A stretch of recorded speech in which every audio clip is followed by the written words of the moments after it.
ஜெபம் செய்வோம். அன்பும் இரக்கமுள்ள பரலோக பிதாவே, மனமகிழ்ச்சியான இந்த காலை வேளைக்காக நன்றியோடு ஸ்தோத்திரிக்கிறோம். காலைதோறும் இந்த கிருபை புதிதாக இருப்பதற்காக நன்றியோடு ஸ்தோத்திரிக்கிறோம்.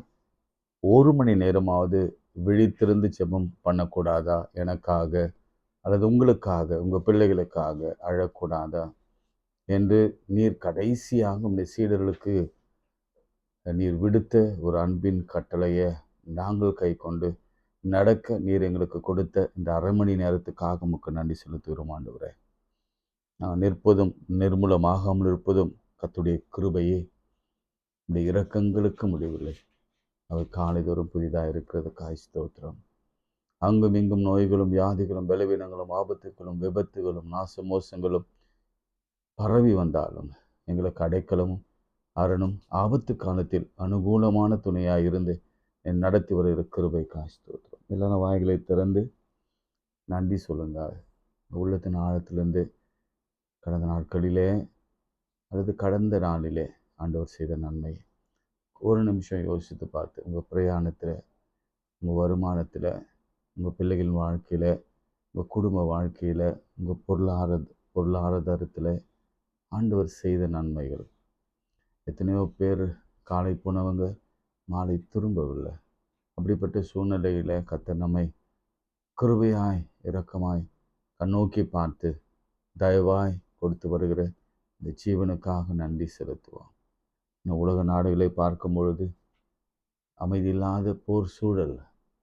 நம்ம அங்கே தேசத்துலேயும், நம்ம இஸ்ரேல் தேசத்திலையும், பாலஸ்தீனா மற்றும் லெபனான், சீரியா போன்ற தேசங்களிலே நாம் பார்க்கிறோம்.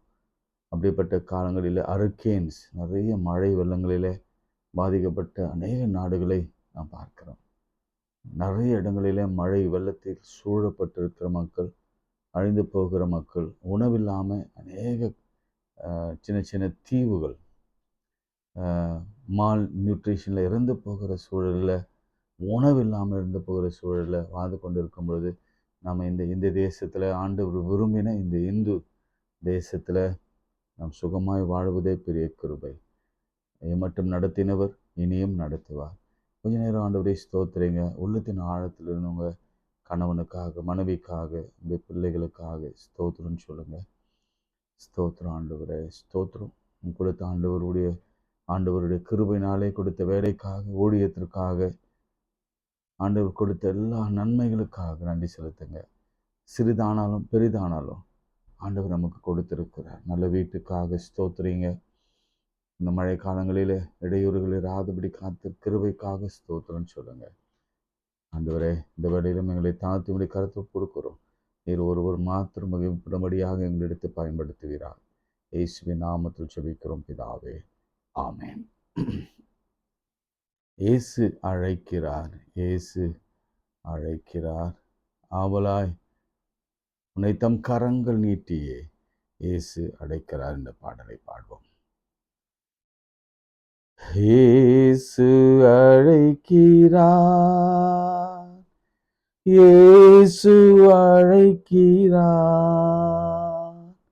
ஆவலாய் உன்னை தம் கரங்கள் நீட்டியே இயேசு அழைக்கிறார்.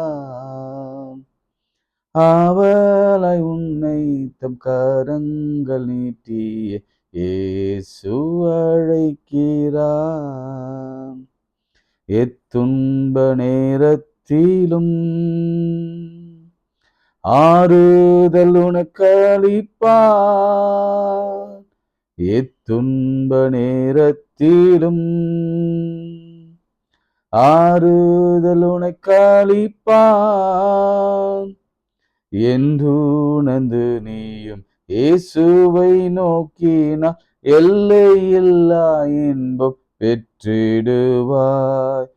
என்று உணர்ந்து நீயும் இயேசுவை நோக்கினார் எல்லையில்லா இன்பம் பெற்றிடுவாய். இயேசு அழைக்கிறார், இயேசு அழைக்கிறார். ஆவலாய் உன்னை தம் கரங்கள் நீட்டி இயேசு அழைக்கிறார். சகல வியாதியையும் குணமாக்கும் வல்லவராம். சகல வியாதியையும் குணமாக்கும் வல்லவராம். யாராயிருந்தாலும் வேதங்கள் இன்றியே கிருபையாய் அன்பை அளித்திடவே. யாராயிருந்தாலும் வேதங்கள் இன்றியே கிருபையாய் அன்பை அளித்திடவே. இயேசு அழைக்கிறார், இயேசு அழைக்கிறார். அவளை உம்மை தம் கரங்கள் நீட்டியே இயேசு அழைக்கிறார். அவளை உம்மை தம் கரங்கள் நீட்டியே இயேசு அழைக்கிறார். நல்ல கரங்களை உயர்த்தி கண்ணீரெல்லாம் துடைப்பான், கண்மணி போல் காப்பான். கண்ணீரெல்லாம் துடைப்பான், கண்மணி போல் காப்பான். கார்மேகம் போன்று கஷ்டங்கள் வந்தாலும் கருத்துடன் உன்னை காத்திடவே. கார்மேகம் போன்று கஷ்டங்கள் வந்தாலும் கருத்துடன் உன்னை காத்திடவே. இயேசு அழைக்கிறார், இயேசு அழைக்கிறார். அவளை உன்னை தம் கரங்கள் நீட்டியே இயேசு அழைக்கிறார், இயேசு அழைக்கிறார். கரங்களை வைத்து ஆண்டவரை ஸ்தோத்திரிப்போம். ஆண்டவர் கண்ணீரை துடைத்து இந்த சோர்வுகளை நீக்கி நம்ம பிராணனை அழிவுக்கு விலக்கி மீட்டு நன்மையினாலும் கிருபையினாலும் முடிசூட்டி கழுகு சமமான பால வயது திரும்ப தந்து நம்ம இழந்த எல்லா காரியத்தையும் திருப்பி கொள்ள கர்த்தர் உதவி செய்வார். எல்லா கைகளை உயர்த்துங்க. இது கர்த்தருடைய வார்த்தை. தீர்க்க தரிசனமாய் சில நேரம் கூட ஆண்டவர் பேசி கொண்டிருக்கிறார். எல்லாவற்றையும் திருப்பி கொள்ளும் காலம், இழந்தவை எல்லாவற்றையும் இரட்டிப்பாக அனுபவிக்கிற காலம். ஒருவேளை குழந்தை இல்லாமல் நீங்கள் இருக்கலாம். இந்த கர்த்தருடைய கருணையின் கண்கள் இந்த நாளில் விசேஷமாக அவருடைய கர்ப்பங்களை தொடுகிறது. விசேஷமாய் திருமணமாகாத பிள்ளைகள் மீது கர்த்தருடைய கருணையின் கண்கள், அவர்கள் நல்ல வரனை கர்த்தர் நேர்வழியாய் கொண்டு வரப்போகிறார். வியாதி நிமித்தமாய் துக்கப்படுகிற உடல் உறுப்புகள் பாதிக்கப்பட்டு வேதனோடு இருக்கிற ஒவ்வொருவரையும் கர்த்தர் நோக்கி பார்த்து ஒரு கண்ணீர் எல்லாம் துடைக்கிற நேரம் இது. நம் தேவன், இந்த தேவன் என்னென்றைக்கும் உள்ள நம்முடைய தேவன், சதா காலங்களிலும் அவர் நம்மோடு இருக்கிறார். ஆமென், ஆமென். God bless you. பிரியமானவர்களே, நம்ம யோபுவின் சரித்திரத்தை நாம் பார்த்து கொண்டிருக்கிறோம். ரொம்ப இன்ட்ரெஸ்டிங்காக, அதே சமயத்தில் நம்ம வாழ்க்கை பிரதிபலிக்கின்ற ஒரு பெரிய சத்தியத்தை நாம் பார்த்து கொண்டிருக்கிறோம். 11ஆம் வசனத்திலிருந்து நான் வாசிக்கிறேன். ஆனாலும் உம்முடைய கையை நீட்டி அவனுக்கு உண்டானவைகள் எல்லாம் தொடுவீரானால் அப்பொழுது அவன் உன் முகத்துக்கு எதிராக உம்மை தூஷிக்கானோ பாரும் என்றார். கர்த்தர் சாத்தானை நோக்கி, இதோ அவனுக்கு உண்டானவைகள் எல்லாம் உன் கையில் இருக்கிறது, அவன் மேல் மாத்திரம் உன் கையை நீட்டாதே என்றார். அப்பொழுது சாத்தான் கர்த்தருடைய சந்நிதியை விட்டு புறப்பட்டு போனான். சரிங்களா? இப்போ கவனிங்க. சாத்தான் சந்நிதி விட்டு புறப்பட்டு போகிறது. Full stop. ரைட்? அடுத்த வசனம். பின்பு ஒரு நாள். கவனிங்க, நல்ல கவனிங்க. சாத்தான் விட்டு அங்கே ஆண்டவருடைய சந்நிதி விட்டு புறப்பட்டு போன பிறகு பின்பு ஒரு நாள் யோபுடைய குமாரரும் அவருடைய குமாரத்திகளும் தங்கள் மூத்த சகோதரன் வீட்டிலே புசித்து திராட்சரசம் குடிக்கிற போது ஒரு ஆள் அவனிடத்தில் வந்து, எருதுகள் ஒழுகிற போது கழுதைகள் அவர்கள் பக்கத்திலே மேய்ந்து கொண்டிருக்கையில் சபையேர் அவைகள் மேல் விழுந்து அவளை சாய்த்து கொண்டு போனார்கள். வேலை ஆட்களையும் பட்டய கருக்கினால் வெட்டி போட்டார்கள். நான் ஒருவன் மாத்திரம் தப்பி அதை உமக்கு அறிவிக்க வந்தேன் என்றான். இவன் இப்படி பேசிக் கொண்டிருக்கையில் வேறொருவன் வந்து வானத்திலிருந்து தேவனுடைய அக்கினி விழுந்து, குடிச்சுங்க, அதை குறிச்சு வச்சுங்க. 16ஆம் வசனத்துல பிசாசு தான் இந்த சோதனைகள் எல்லாம் கொண்டு வருகிறான், வேதனைகளை கொண்டு வருகிறான், உபத்திரவங்களை கொண்டு வருகிறான். ஆனாலும் ரொம்ப தெளிவா எழுதப்பட்டிருக்கிறது, தேவனுடைய அக்கினி விழுந்து, ஆண்டவருடைய உத்தரவு இல்லாம அவனால் எதுவும் செய்ய முடியாது, ஆண்டவருடைய அதிகாரம் இல்லாம எதுவும் செய்ய முடியாது. வானத்துல அதிகாரம், வானத்திலும் பூமியிலும் எல்லாவற்றுக்கும் அதிகாரி நம்முடைய சர்வ வல்லமுள்ள கர்த்தர். இங்க வேறு மாதிரி எழுதியிருக்கலாம், வானத்திலிருந்து பிசாசு அக்னி, அப்படிலாம் இல்லை. வானத்திலிருந்து அக்னி வரணும்னா, மழையும் வரணும்னா, வானத்திலிருந்து பனி பெய்யணும்னா, வானத்திலிருந்து ஆசீர்வாதங்கள் நமக்கு வரணும்னா நிச்சயமா அது நம்முடைய கர்த்தராலே தான் வருமே தவிர உலகத்துல எவனாலும் வராது என்பதை புரிந்து கொள்ளுங்க. ஆடுகளும் வேலையாட்களும் சுட்டெரித்து போட்டது. நான் ஒருவர் மாத்திரம் தப்பி அதை அறிவிக்கும்படி வந்தேன் என்றான். இவன் இப்படி பேசிக் கொண்டிருக்கையில் வேறொருவன் வந்து கல்தையர் 3 பவுஞ்சாய் வந்து ஒட்டகங்கள் மேல் விழுந்து அவைகளை ஓட்டிக்கொண்டு போனார்கள். வேலையாட்களையும் பட்டை கருக்கினால் வெட்டி போட்டார்கள். நான் ஒருவர் மாத்திரம் தப்பி அதை உமக்கு அறிவிக்கும்படி வந்தேன் என்றான். இப்படி பேசிக்கொண்டிருக்கையில் வேறொருவன் வந்து, உம்முடைய குமாரரும் உம்முடைய குமாரத்திகளும் தங்கள் மூத்த சகோதரன் வீட்டிலே புசித்து திராட்சரசம் குடிக்கிற பொழுது வனாந்தர வழியாய் பெருங்காற்று வந்தது. கவனிங்க, இதுதான் இன்னைக்கு நம்ம பேச போற ஒரு டாபிக். முதல்ல எக்கனாமிக்கலா நாசம், நாசம், பொருளாதாரத்துல நாசம். இப்பொழுது அவனுடைய வாழ்க்கையில அவனுடைய பிள்ளைகள், அவனுடைய வாழ்வில அவருடைய குமாரரும் குமாரத்திகளும் பர்சனல் லாஸ். எக்கனாமிக்கலி லாஸ் வேற, பர்சனலா லாஸ் வேற. இங்க பாருங்க, குமாரரும் குமாரத்திகளும் வனாந்திர வழியாய் பெருங்காற்று வந்து அந்த வீட்டின் 4 மூலையிலும் அடிக்க.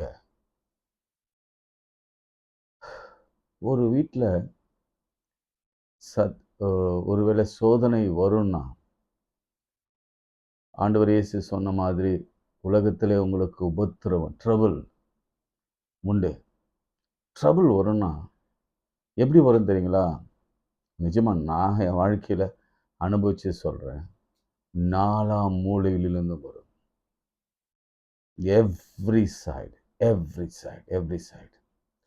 எவ்ரி சைடுனா, இப்போ குடும்பத்தில் பெற்றோர், உடன் பிறந்தவர்கள், மனைவி, பிள்ளைகள், இதே நான் 4 சொல்லிட்டேன். இப்போ பொருளாதாரம் 5வது, அல்லது இழப்பு 6வது, இப்படி 4 மூலையிலும் இருந்தும் இங்க அப்படிதான் சொல்லப்பட்டிருக்குது. இவன் பெருங்காற்று வீட்டின் 4 மூலையிலும் அடிக்க, அவ்வளவுதான், அப்படியே அப்படியே கவுந்து அடிக்க, அது பிள்ளைகள் மேல் விழுந்ததினாலே அவர்கள் இறந்து போனார்கள். நான் ஒருவர் மாத்திரம் தப்பி அதை அறிவிக்க வந்தேன் என்றார். சரி, பொருளாதாரம் இழந்தா ஒருவேளை அதை நம்ம சம்பாதித்து கொள்ளலாம். ஒருவேளை நம்ம கடன்ல விழுந்தா சம்பாதித்து கொள்ளலாம். இங்க சொல்லப்பட்டிருக்கிற ஆடு, மாடு, கழுதை, ஒட்டகங்கள் எல்லாம் சொல்லுவேன். இந்த காலத்துல நம்முடைய வியாபாரம், நம்முடைய வருமானம், நம்முடைய பிசினஸ், நம்முடைய வேலை, ஃபாரின்ல வேலை, அல்லது நம்ம அன்றாடம் பயன்படுத்துகிற கார், சில வேளைகளில கடனுக்காக காரை கூட விற்று, இல்ல ஏன் ஏன் நம்ம ஏன் வட்டி கட்டணும்? நமக்கு எதுக்கு காரு? நம்ம பழையபடியே பைக்லயே போகலாம். 2 பைக் வைத்திருந்தவங்க 1 பைக் வித்துடலாம். அல்லது பெரிய வாகனம் 300 சிசி மாதிரி வைத்திருக்கிறவங்க அதை வித்துட்டு ஒரு சின்னதா ஒரு ஸ்கூட்டி மாதிரி வாங்கி கொள்ளலாம். இன்னைக்கு ஆவியானவர் சில குடும்பங்களோடு கூட இடைப்பட்டு கொண்டிருக்கிறார். அவர் வாழ்க்கையில பொருளாதாரத்துல ஏற்பட்டிருக்கிற சீரழிவுகள் எதனாலனா, ஒரு தவறான முடிவு, அல்லது ஒரு தவறான தேர்ந்தெடுத்தல், ஒரு தவறான ஒரு பாதையில போய், தவறான பாதையில நான் சொல்ல வருது என்னன்னா, ஆண்டவர் காட்டாத சில பாதைகளில நம்ம ஜெபிக்காம, ஆண்டவருடைய வழிநடத்தல் இல்லாம, சில தவறான நண்பர்களோடு சேர்ந்து ஒரு பிசினஸ் பார்ட்னர்ஷிப்பை போட்டு அந்த நண்பர்கள் ஏமாற்றி, அல்லது வேறு யாராவது ஒரு பிசினஸ் ஒரு பார்ட்னர் நம்ம ஏமாற்றி, இதனாலே நடுத்தெருவுக்கு வந்த நிறைய குடும்பங்கள் நான் பார்த்திருக்கிறேன்.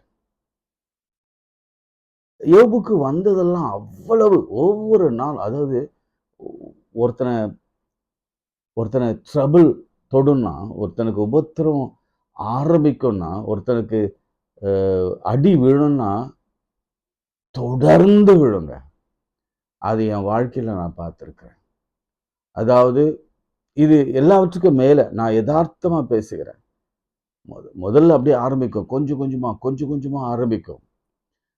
அதிலிருந்து வெளியே வர முடியாத அளவுக்கு அடி மேல் அடி. இந்த வசனங்கள் நீங்க வாசிக்கும் பொழுது பின்பு அப்படின்னு வரும், அப்படி பேசி கொண்டிருக்கையில் அப்படின்னு வரும். அடுத்து 17 அப்படி பேசி கொண்டிருக்கையில், அப்புறம் 18 இப்படி பேசி கொண்டிருக்கையில். இதுதான் அடி மேல அடி, 4 மூலையிலும் அடி, 4 தரப்பிலும் அடி.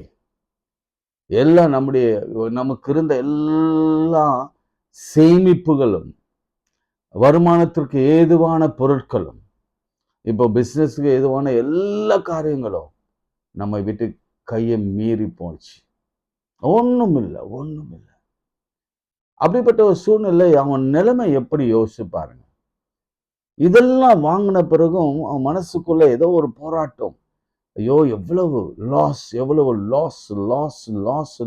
சொல்லி கொண்டிருக்கும் பொழுதே இப்போ பிசிக்கலா ஒரு லாஸ் வரப்போகுது. பிசிக்கல் லாஸ், எக்கனாமிக்கல் லாஸை பார்த்தோம். பிசிக்கலா ஒரு லாஸ் என்னன்னா, 10 பிள்ளைகள்ங்க, நல்ல வளர்ந்த பிள்ளைங்க ஒரே நாள்ல மாண்டு போறாங்க. அது எவ்வளவு பெரிய கொடுமை.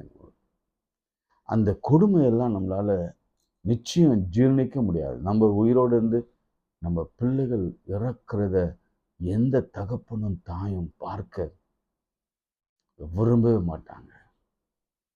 எனக்கு ஒரு பிட்டர் அனுபவம், அதை உங்களுக்கு நான் பகிர்ந்து கொள்ள விரும்புகிறேன். அதற்கான காரணத்தை நான் சொல்ல விரும்புகிறேன். எனக்கு திருமணமான பிறகு கர்த்தர் எங்களுக்கு ஒரு அழகிய குழந்தை கொடுத்தார் என்று சொல்லி 6வது மாதத்திலே நாங்கள் போய் அதை ஸ்கேன் பண்ணி பார்த்தோம். பார்த்தபோது நன்றாக குழந்தை இருந்தது. ஆனாலும் இன்னும் அடுத்த மாதம் ஒரு டீட்டெயில் ஸ்கேன் எடுக்க வேண்டும் என்று சொன்னாங்க. அப்படி எடுத்தபோது 2 குழந்தைகள் இருப்பதைப் போல ஒரு தோற்றம் இருந்ததாக சொன்னார்கள். நானும் மிகுந்த சந்தோஷத்தோட, ஐயோ ஆண்டவர் பெரியவர் என்று சொல்லி ஆண்டவருக்கு நன்றி செலுத்தணும். நன்றி மாத்திரம்தான் செலுத்தணும். இதில் நான் என்னுடைய தவறுகளையும் நான் சுட்டி காட்ட போகிறேன். நான் என்ன தவறு செய்தேன் என்பதையும். அதன் பிறகு ஒரு ஷாக்கிங் ரிசல்ட் அடுத்த ஸ்கேன்ல வந்தது. அது என்னன்னா, 2 குழந்தை அல்ல, ஒரு குழந்தை தான் இருக்கிறது. ஆனா ஒரு குழந்தையின் அளவு சைஸ்ல ஒரு பெரிய கட்டி என் மனைவிக்கு ஃபைப்ராய்ட் இருப்பதாக ஒரு ரிப்போர்ட் வந்தது. ஒடிந்து போனோம். ஐயோ, அவ்வளோ பெரிய பெரிய துன்பம், வேதனை. சரி, ஓகே, இதெல்லாம் என்டியூர் பண்ணி இதெல்லாம் சரி தாங்கிக் கொள்ளலாம், ஆண்டவர் இந்த குழந்தை கொடுத்தா போதும் அப்படின்னு சொல்லிட்டு நாங்கள் அதையோடு கூட எங்களுடைய ஊழியத்தின் பயணம் துவங்க ஆரம்பித்தது. நாங்கள் ஆரம்பித்து பெங்களூர் பட்டணத்தில் அப்பொழுது ஊழியம் செய்ய போனோம். ஹைதராபாத்திலிருந்து செகண்டராபாத்திலிருந்து பெங்களூர் பட்டணத்திற்கு இந்த குழந்தை நிமித்தமாகவும் வேறு சில குடும்ப காரணத்திற்காகவும் நாங்கள் பெங்களூர் பட்டணத்திற்கு வந்தோம். அப்பொழுது ஒரு 7.5 மாதம் இருக்கும். என் மனைவிக்கு பிரசவ வலி ஏற்பட்டது. உடனடியாக ஒரு மருத்துவமனைக்கு அழைத்து சென்ற பொழுது மருத்துவர், ஒரு கிறிஸ்துவ மருத்துவர், ஃப்ளாரன்ஸ் அப்படின்னு சொல்லி ஒரு கேத்தலிக் டாக்டர் பார்த்துட்டு அவங்க சொன்னாங்க, குழந்தை வெளியே வந்துருச்சு, இனி அந்த குழந்தைய நம்ம வெளியே எடுக்கிறது தான் உத்தமம் என்று சொல்லி கையை விரித்து விட்டார்கள். என்ன விஷயம்னா, அது ப்ரீ மெச்சூர்டு பேபியாக இந்த உலகத்தில் பிறக்கும். ஏன்னா 7.5 மாதம் என்பது முழு வளர்ச்சி அல்ல. அப்போ சொன்னாங்க, நீங்கள் ஒரு பெரிய மருத்துவமனை கொண்டு போனாலும் இந்த குழந்தையை பிழைக்க வைக்குவது என்பது எளிதான காரியம் அல்ல. அது ஒரு 2000 ஆண்டுகளிலே நடக்கிற ஒரு சம்பவம். ஆனால் இப்போ இருக்கிற காலகட்டத்தில் அது எல்லாம் சாத்தியமாக இருக்கலாம், இன்குபேட்டரில் குழந்தையை வைத்து காப்பாற்றுவதெல்லாம். அப்போ அவங்க சொன்னாங்க, ஐயா விட்டுருங்க, ஃபாதர் விட்டுருங்க, அந்த குழந்தை இறந்து போகட்டும், பிறகு ஆண்டவர் உங்களுக்கு காரியங்களை செய்வார் என்று சொன்ன பொழுது மிகுந்த அழுத்தம், அழுகை, வேதனை. ஏன் ஆண்டவரே, ஊழியக்காரனுக்கு ஏன் இந்த சோதனை என்ற பெரிய கேள்வியோடு கூட தான் என் குழந்தை முன்பாக நின்று கொண்டிருந்தேன். ஏன் முழங்கால் போட்டு ஜெபம் பண்ண, ஆண்டவர் ஏதாவது ஒரு வழியில் ஏதாவது செய்வாரா என்று. ஆனாலும் என் கண் முன்பாகவே இந்த குழந்தையின் நாடி துடிப்பு, இருதய துடிப்பு இறங்குகிறதையும், அதன் பிறகு டாக்டர் அதை சோதிச்சுட்டு அது இறந்து போச்சு என்று டிக்ளேர் பண்ணினதையும் நான் பார்த்து, அன்று என் கைகளாலே என்னுடைய பெற்றோர்களோட, என்னுடைய மனைவியின் பெற்றோர்களோடு கூட அந்த சிறு குழந்தைய கொண்டு போய் ஒரு செமெட்ரியில் நானே அடக்கம் பண்ணுகிற ஒரு பெரிய அபாக்கியமான ஒரு நிலைமைக்குள்ளே தள்ளப்பட்டேன். இதெல்லாம் யாருக்கும், ஒரு தகப்பனுக்கு நேரிடவே கூடாது. நீங்கள் என்னை பார்க்கும்போது நினைக்கலாம், ஐயோ ஐயோ ஏதோ ஊழியம் செய்கிறாங்க, என்னமோ யூடியூப் ஆரம்பிக்கிறாங்க, ஏதோ ப்ரேயர் பண்ணுறாங்க, என்னமோ நடக்குது, என்னன்னு தெரியல, என்ன ஆதாயம் தெரியல அப்படின்லாம் கூட யோசிக்கலாம். ஆனாலும் உள்ள அவ்வளவு வழிகளோடு கூட கர்த்தர் எங்களை நடத்தினார் என்பதை நான் உங்களுக்கு சொல்லி கொண்டிருக்கிறேன். எப்படி நடந்ததுன்னா, அந்த குழந்தை அந்த சின்ன காஃபின் பாக்ஸில் அது கல்லறை வைத்து, அதை கல்லறை கட்டி, ஏன்னா ஃபஸ்ட்டு பார்ன்னால, தலைச்சம்பிள்ளையினால் இன்னுமே அந்த செமெட்ரி பெங்களூர் பட்டணத்தில் இருக்கிறது. அதன் பிறகு ஒரு கிட்டத்தட்ட பல 6 மாதங்கள் என் வாழ்க்கை முழுவதும் கண்ணீர் தான். எப்படி இருந்தேன்னா, முடி வெட்டல, ஷேவ் பண்ணல, ஒரு மாதிரி எதுலேயுமே நாட்டம் இல்லை. ஊழியத்துக்கு போவேன், ஆனாலும் வெறுப்பு, எல்லார் மீதும் வெறுப்பு, பல கேள்விகள், அநேக நாட்கள் அழுது கொண்டே இருந்தேன். அப்படியே படுத்து கொண்டே இருப்பேன்.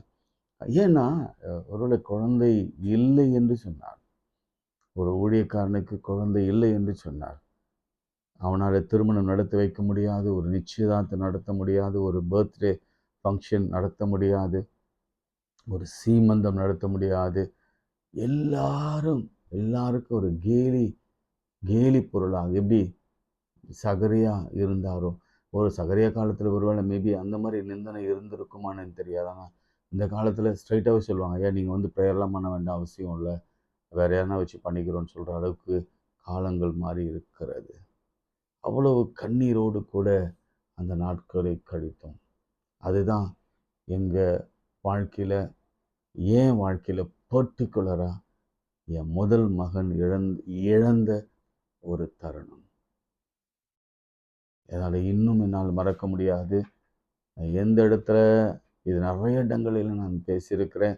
அந்த பேசும் பொழுதெல்லாம் அந்த நினைவுகளோடு கூட நான் ஒன்றரை கலந்து விடுவேன். அந்த மாதிரியான ஒரு நிலைமை எந்த எதிரிக்கும் கூட வரக்கூடாது. அவ்வளவு துக்கம், அவ்வளவு கேள்வி, அவ்வளவு ஏக்கம். இனிமேல் குழந்தை பிறக்குமா என்ற ஒரு பெரிய கேள்வி. காரணம், அதுக்குள்ளே இருந்த ஃபைப்ராய்டு. அந்த ஃபைப்ராய்டு என்ன ஃபைப்ராய்டுன்னு தெரியாது. அது கேன்சரா சிஏவா தெரியாது. அப்படி சிஏவாக இருந்தால் யூட்ரஸ் ரிமூவ் பண்ண வேண்டும் என்று பல பல பல பல பல பல கேள்விகளோடு கூட கிட்டத்தட்ட 6 மாதம் பைத்தியக்காரனை போல நான் இருந்தேன். இங்க நீங்க யோபுவின் வாழ்க்கையை நீங்க பார்த்தீங்கன்னா, நான் ஒரே குழந்தை. அது ஏன் இறந்தது அப்படின்னு நான் எனக்குள்ளே சில கேள்விகள் கேட்கும் பொழுது எனக்கு கிடைத்த விடையை நான் சொல்ல விரும்புகிறேன். அது நீங்கள் ஒருவேளை அது உங்களுக்கு எப்படி பொருந்துன்னு எனக்கு தெரியாது. நான் செய்த அல்லது நாங்கள் செய்த முதல் பெரிய தப்பு என்னன்னா, கர்ப்பம் திறந்து பிறக்கிற எதுவும் கர்த்தருடையது முதலாவது. ஆனால் என்னை பொறுத்த வரைக்கும் பர்சனலாக நான் அந்த பிள்ளையை ஆண்டவருக்கு என்று ஒப்பு கொடுக்கவே இல்லை. ஏன்னா நான் தான் ஊழியக்காரன், நான் தான் பாடுகள் அனுபவிக்கிறேன், நான் தான் வேதனை அனுபவிக்கிறேன், நான் தான் அநேக இடங்களில் மாற்றப்படுகிறேன் என்று அப்பொழுதே எனக்குள்ள ஒரு விரக்தி. என் பிள்ளைகள் இந்த இந்த ஊழியத்திற்குள்ளே வந்துவிடக்கூடாது என்று நினைத்தனோ என்னமோ தெரியாது. ஆனாலும் கர்த்தருக்காக ஒப்பு கொடுக்க வேண்டும் என்ற ஒரு எண்ணமே வரலை. அது ஏனே எனக்கும் புரியல. ஏன்னா அண்ணால் பாருங்க, அந்த அந்த அந்த பிளெட்ஜ் தான், நீ ஆண் பிள்ளையை கொடுத்தா நான் கர்த்தருக்கு ஒப்பு கொடுப்பேன். ஏன்னா நான் எப்படி பிறந்தேன்னா அவங்களுக்கு அதையும் நான் விளக்க விரும்புகிறேன். நான் கர்ப்பத்தில் இருக்கும்போது என் தாயார் அண்ணாலை போல தான் ஜெபம் பண்ணாங்க. ஆண் பிள்ளையா பிறந்தா கர்த்தருக்குண்டு. அந்த தாயின் வயிற்றில் பிறந்த எனக்கு ஏன் வயிற்றில் பிறக்க போகிற பிள்ளையை கர்த்தருக்கு ஒப்பு கொடுக்க வேண்டும் என்ற எண்ணமே வரல. இன்னைக்கு அநேகர் கர்த்தர் இப்படிப்பட்ட பாதையில நகர்த்த காரணம் என்னன்னா, நம்மளுடைய கமிட்மெண்ட், ஒப்படைப்பு. ஆண்டவருக்காக பயன்படுகிறோமா அப்படின்னு கேள்விப்பட்டா, நம்முடைய பிள்ளைகள் பயன்படுகிறாங்களா என்று கேள்வி கேட்டா நிச்சயமாக இல்லை. அப்புறம் எப்படி கொடுப்பார்? ஏன் அந்த சோதனை? அவ்வளவு பெரிய வேதனையை தாங்கினோம். அதுக்கப்புறம் அடுத்த ஆண்டுகளிலே கர்த்தர் மகிமையா பெரிய அற்புதங்களை கர்த்தருடைய பெரிய கிருபையினாலே செய்தால் அது ஒரு நாளைக்கு நான் உங்களுக்கு சொல்லுகிறேன். ஆனால் இழப்பு, அந்த சமயங்களில் நான் வேதம் வாசிக்கல, அந்த சமயங்களில் நான் ஜெபிக்கல. ஆனாலும் போய் மக்களுக்கு பிரசங்கம் பண்ணுவேன். ஆனால் ஆறுதலாக பிரசங்கம் பண்ணவே மாட்டேன். என்ன டெக்ஸ்டோ அதை மாத்திரம் தான் பேசுவேன். ஏன்னா எனக்கு ஆறுதல் இல்லாத பொழுது நான் எப்படி மற்றவர்களுக்கு ஆறுதலாக இருக்க முடியும் என்ற ஒரு கேள்வி எனக்குள்ள இருந்ததுனால அப்படி நடந்தது. அது மாத்திரமல்ல அன்பானவர்களே, கிட்டத்தட்ட 20 ஆண்டுகள் கழித்து, கிட்டத்தட்ட 18 ஆண்டுகள் கழித்து, அந்த ஒரு மரணத்துக்கு பிறகு அநேக அற்புதங்கள், அடையாளங்கள், கண்ணீரின் பள்ளத்தாக்குகள், என்னுடைய கிராஃப் இப்படி அப்படியெல்லாம் போயிட்டு வந்தது. அதன் பிறகு என் தகப்பனை நாங்கள் இழந்தோம். அதன் தொடர்ச்சியாக என் தாயை நாங்கள் இழந்தோம். அந்த 2 பேருடைய இழப்பு நிலை குலைய பண்ணி இன்னும் அதிலிருந்து மீள முடியாது இருந்து கொண்டிருக்கிறோம். இதுதான் உண்மை. ஆனாலும் அதிலிருந்து ஒரு லெசன் என்ன தெரியுமா? அதுலேருந்து ஒரு லெசன் சொல்றேன். நீ எத்தனை நாளை தான் உன் பெற்றோர்களை நம்பி அல்லது உன் பெற்றோர்களுக்காக நீ இருப்ப? பெற்றோர்கள் உனக்கு உதவியா இருப்பாங்க. அல்லது நீ உன் பெற்றோர்களை எத்தனை நாட்கள், எத்தனை ஆண்டுகள் தான் நீ வைத்து பாதுகாக்க முடியும் என்ற அறிவு சொல்லுகிறது. ஆனாலும் உள்ளம் ஏற்க மறுக்கிறது. அந்த அந்த அந்த இழப்பிலிருந்து கொஞ்சம் கூட வெளியே வர முடியல. நான் டெய்லி திங்க் பண்ணாத நாட்களே இல்லை. ஆனால் திங்க் பண்ணும் பொழுதெல்லாம் இப்படிதான் வரும். இல்லை, அவங்க நல்ல இடத்துல தான் இருக்கிறாங்க, அவங்க இல்லைனாலும் கர்த்தர் நம்மை இன்னும் அழகாக பாதுகாத்து நடத்துகிறார், தகப்பனை போல தாயை போல நடத்துகிறார் என்ற ஒரு செய்தியும் அதில் உள்ளடங்கியிருக்கிறது. பிரியமானவர்களே, ஃபினான்ஷியலாக பாதிக்கப்பட்டோம், பொருளாதார ரீதியில் பாதிக்கப்பட்டோம், ஃபிசிக்கலாக என் முதல் மகனை இழந்தோம். அதன் பிறகு கர்த்தர் ஈவா பிள்ளைகளை கொடுத்தார், 2 பிள்ளைகளை கொடுத்தார். ஃபர்ஸ்ட் பார்ன் சன்னை இழந்தோம். அதன் பிறகு என் தகப்பனை இழந்தேன், என் தாயை இழந்தேன். இதெல்லாம் யோசிக்கும் பொழுது யோபு போய் அந்த போன பாதை நான் யோசிச்சு பார்த்தேன். இன்னைக்கெல்லாம் அதுதான் டெக்ஸ்ட்டு. அவன் என்ன செய்தான்னா, நான் தாடி எடுக்காமல் இருந்தேன், முடி வெட்டாமல் இருந்தேன். அவன் என்ன பண்ணான் பாருங்க, எழுந்திருந்து தன் சால்வையை கிழித்து தன் தலையை சிரைத்து. அப்படின்னா யூதர்கள் எப்பொழுதும் தன் தலைமுடி எடுக்க மாட்டாங்க. ஒரு மொட்டை அடிக்கணும்னா உண்மையாகவே தன்னுடைய மேன்மையை அவன் இழக்கிறான் என்ற அர்த்தம். தலையை சிரைத்து தரையிலே விழுந்து பணிந்து. கவனிங்க, நானாவது ஆண்டவர் விட்டு தூரம் போயிட்டேன், நானாவது வேதத்தை வாசிக்காம போயிட்டேன், நான் ஒழுங்கா கோயிலில் போய் ஆராதனை நடத்தலை, நான் யாரிடத்திலும் சகஜமா பேச விரும்பல, என் வாழ்க்கையை சூனியம் போல தனிமையிலே நான் வாழ்ந்தேன். ஆனா இவன் செய்த காரியம் பாருங்க, ஆண்டவரை பணிந்து கொண்டான். இதுதான் வித்தியாசம். யோபத்துல என்னங்க கத்துக்க போறீங்க நீங்க? கவனிங்க, அது ஆங்கிலத்துல நீங்க பாத்தீங்கன்னா தெரியும். அவன் விழுந்து பணிந்து, he worshipped. யார் அனுப்பினது? அந்த தேவனுடைய அக்னி தான் வந்து விழுந்தது, தேவன் தான். இது இவனுக்கு யோபுக்கு தெரியல. இந்த சீன் பரலோகத்தில் நடக்கிறது யோபுக்கு நிச்சயம் தெரியாது. பரலோகத்துல சாத்தான் போய் நின்றதும், தேவபுத்திரர் நின்றதும், அங்க நடந்த சம்பாஷணைகள் நிச்சயம் யோபுக்கு தெரியாது. நீங்க அப்படி யோசிக்கணும். அப்படி தெரியாது இருந்த பொழுதும் கூட அவன் கர்த்தரை தான் வாயினால ஒரு நாளும் அவன் தூஷிக்கவில்லை. இது நமக்கு தான் தெரியும். ஆண்டவர் அனுமதித்தார் என்பது நமக்கு தான், படிக்கிற வாசகர்களாகிய நமக்கு தான் தெரியுமே தவிர யோபுக்கு தெரியாது. அவன் யோபு பிசாசு நினைத்திருப்பான், இல்ல கர்த்தர் தான் அனுப்பினார் நினைத்திருப்பான், மனசுலையாவது நினைத்திருப்பான். ஆனாலும் தன் வாயினாலே ஒரு நாளும் தூஷிக்கவில்லை. ஏன்னா யோபுவின் வாழ்க்கை உனக்கு தெரியும். அவன் அவ்வளவு இன்டெலிஜென்ட், கடவுளை பற்றி அவ்வளவு இன்டெலிஜென்ட். ஆனால் அவன் தெரிந்தும் கூட ஆண்டவர் தன் வாயினாலே ஒரு நாளும் தூஷிக்கவில்லை. அவன் எப்படி பணிந்து கொண்டு ஆண்டவரை நோக்கி பேசினான் பாருங்க. நிர்வாணியாய் என் தாயின் கர்ப்பத்திலிருந்து வந்தேன், நிர்வாணியாய் அவ்விடத்துக்கு திரும்புவேன். கர்த்தர் கொடுத்தார், கர்த்தர் எடுத்தார், கர்த்தருடைய நாமத்திற்கு ஸ்தோத்திரம். ஜெபம் பண்றான், நன்றி செலுத்துறான். இவை எல்லாவற்றிலும் யோபு பாவம் செய்யவில்லை, தேவனை பற்றி குறை சொல்லவும் இல்லை. நம்ம இன்னைக்கு நிறைய குறை சொல்றோம், ஆண்டவரை திட்டுறோம், ஆண்டவர் கண் இல்லையான்றோம், கர்த்தருக்கு அறிவில்லையான்றோம். ஆண்டவர் இதெல்லாம் நீங்க போலையா, உங்களுக்கு திருமணம். நான் ஒரு தடவை அப்படிலாம் மென்டல் மாதிரி கேட்டேன், ஏசாமி உங்களுக்கு திருமணம் ஆனாதான் தெரியும் இந்த இந்த டார்ச்சர்லாம், அநேக குடும்பங்கள் எவ்வளோ பிரச்சனை இருக்கு அப்படிலாம் பேசியிருக்கிறேன். ஏன்னா நான் ஆண்டவரோட இயல்பா என் தகப்பனோடு பேசுவது போல நான் பேசுவது வழக்கம். அந்த மாதிரி நம்ம எத்தனையோ முறை ஆண்டவரை எவ்வளவு ஏளனமா பேச முடியுமோ, எவ்வளவு உதாசீனப்படுத்த முடியுமோ. கண்ணிலையா, அவனெல்லாம் நீங்க நல்லா வச்சுக்கிறீங்களே, நான் என்னை ஏன் துன்புறுத்துறீங்க, என்னை ஏன் துன்புறுத்துறாங்க, என்னை ஏன் டார்கெட் பண்றாங்க, நான் என்ன பாவம் பண்ண, அவனெல்லாம் நீ ஏன் சும்மா வச்சுக்கிறீங்க, நீங்க நல்லாவே இருக்க மாட்டீங்க, இப்படிலாம் நம்ம பேசினது உண்டு, நிறைய பேசியிருக்கோம். ஆனால் யோபு பாவம் செய்யவும் இல்லை, தேவனை பற்றி குறை சொல்லவும் இல்லை. இதுதான் யோபுவின் குவாலிட்டி. இன்னைக்கு நம்ம கற்றுக்கொள்ள வேண்டும். அவன் சொன்ன வார்த்தை ரொம்ப அழகான ஒரு கருத்து. நிர்வாணியாய் பிறந்தேன், நிர்வாணியாய் போகிறேன். அவ்வளவுதான். கர்த்தர் கொடுத்தார், கர்த்தர் எடுத்துக்கொண்டார். வாழ்க்கை யதார்த்தம். ஒண்ணு குழந்தை பிறக்கிறது நம்ம கையில இல்லை, பர்த் இல்லை, டெத்தும் நம்ம கையில இல்லை. அதே போல வாழ்க்கையில ஃபார்ச்சூன் நம்ம கையில் இல்லை. கர்த்தர் ஃபார்ச்சூன் அவர் தான் கொடுப்பார். நம்ம எதிர்காலத்தை நன்றாக அமைக்கிறவர் அவர்தான்.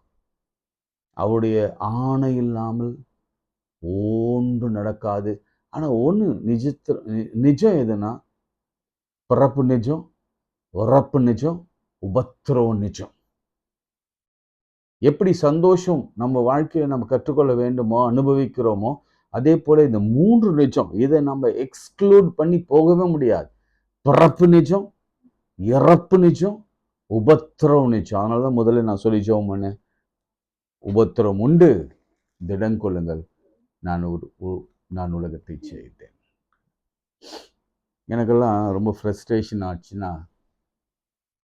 நான் படிக்கிற புத்தகம் எதுன்னா பைபிளில் பிரசங்கி தான். நீங்கள் ஒருவேளை இந்த என் பாடு வழியாக போய் கொண்டிருக்கவங்க, இழப்பில், வறுமையில், வேதனையில், வியாதியில், பலவிதமான யோபுக்கு போன பாதையெல்லாம் போய் கொண்டிருக்கிறவங்க, என்னை போல ஃபினான்ஷியலாக அல்லது என்னுடைய ஊழிய பாதையில் ஏற்படுகிற கடுமையான இந்த காலகட்டங்களில் போய்கொண்டிருக்கிறவங்க எல்லாம் நீங்கள் கற்றுக்கொள்ள வேண்டிய ஒரு பாடம். நான் படிக்க விரும்புகிற விஷயம் என்னன்னா, பிரசங்கியை தான் நான் படிப்பேன். நீங்கள் அதை படிச்சிட்டிங்கனாலே போதும். அதனால தான் சாலமோனை ஒரு பெரிய ஞானின்னு சொல்வதற்கான காரணம் இதுதான்.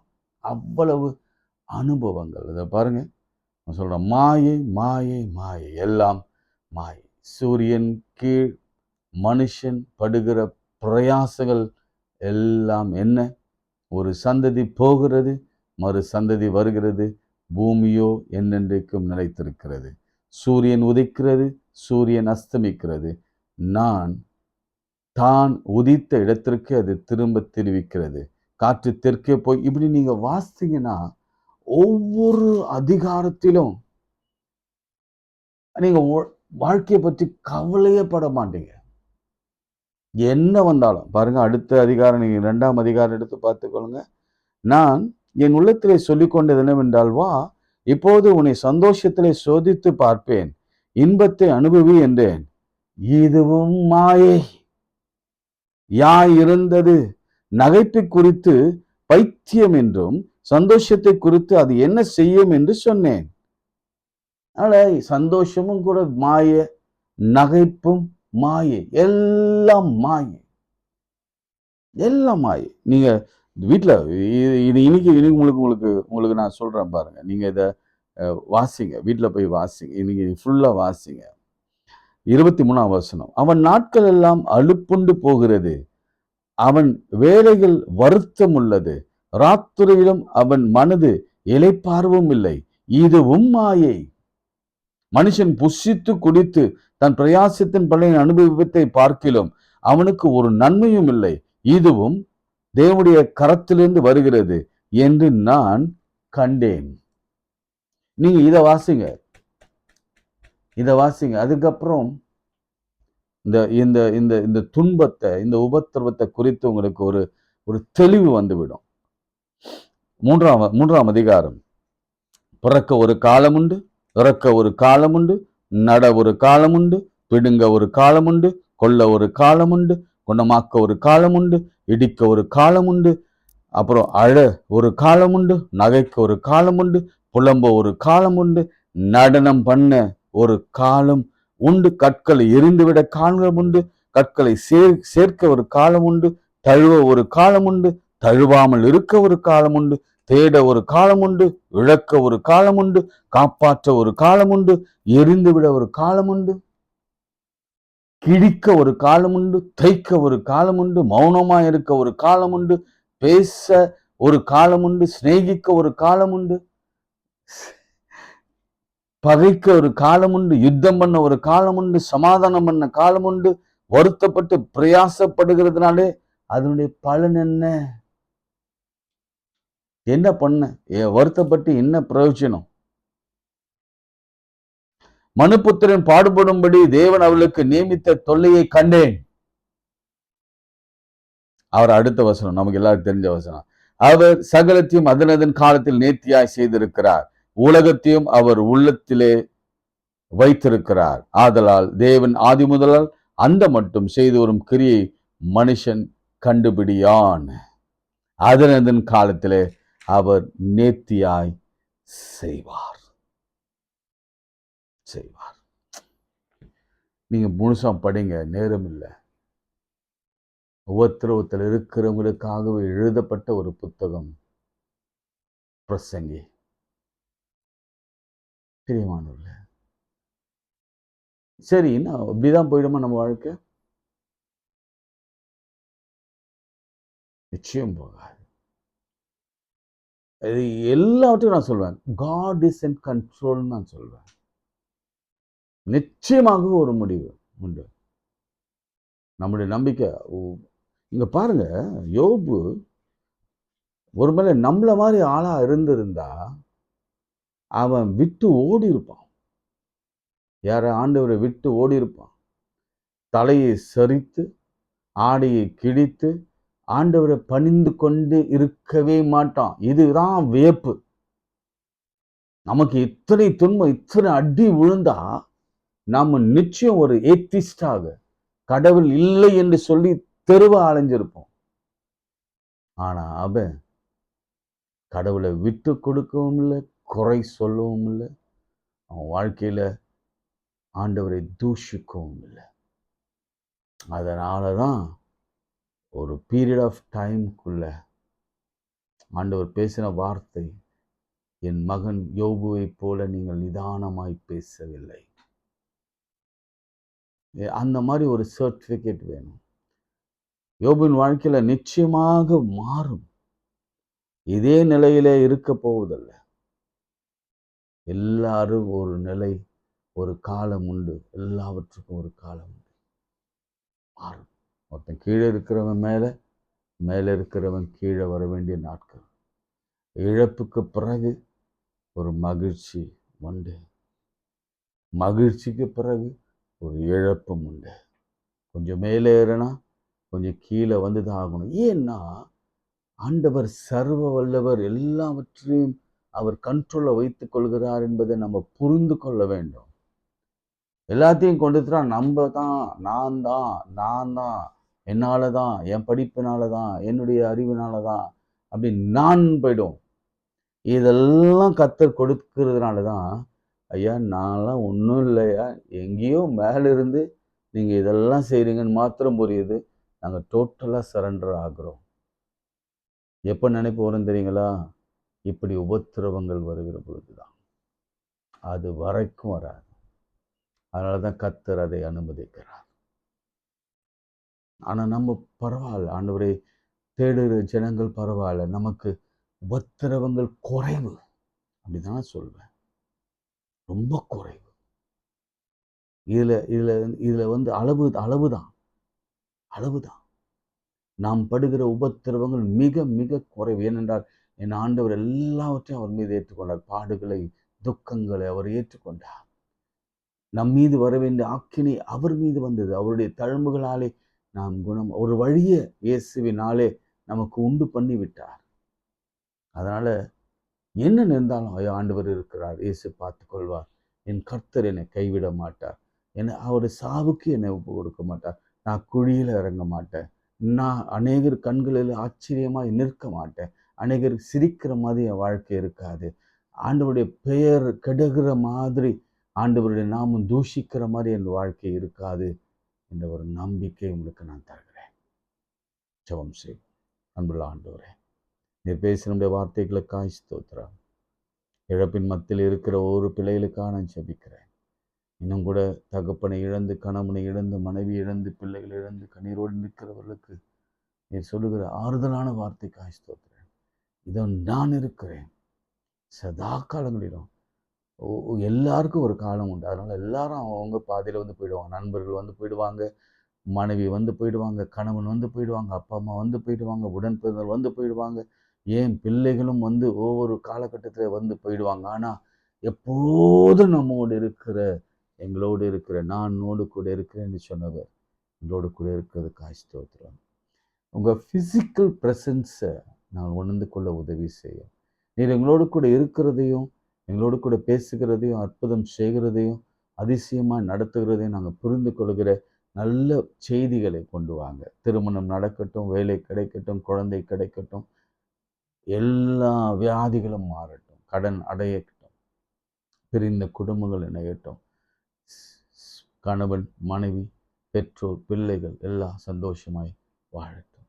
எல்லா துதிகளும் உமக்கு சொல்கிறோம். இயேசுவின் நாமத்தில் ஜெபிக்கிறோம் நல்ல பிதாவே, ஆமென். நமது ஆண்டவராகிய இயேசு கிறிஸ்துவின் கிருபை, பிதாவாகிய தேவனுடைய அன்பு, பரிசுத்த ஆவியின் ஐக்கியம் நம் அனைவரோடும் இன்னும் மீண்டும் சதாக்கள் நிலைத்திருப்பதாக. ஆமென். God bless you.